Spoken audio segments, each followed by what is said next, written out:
ఈ దినము దేవుని సన్నిధిని గురించి, దేవుని సన్నిధి మనతో ఉంటే మనం పొందుకునేటువంటి ఆశీర్వాదాలు ఏంటో చూద్దాం.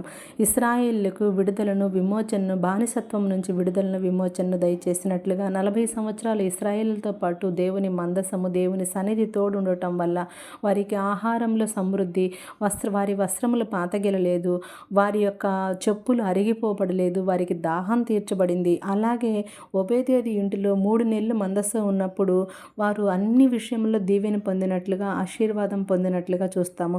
అయితే నూతన నిబంధనలో కూడా చూచినప్పుడు దేవుని సన్నిధి, దేవుని తోడు ఉన్నప్పుడు పేతురు గారు ఆ రాత్రి అంతా వల వేసినప్పటికీ చేపలు పట్టపడలేదు.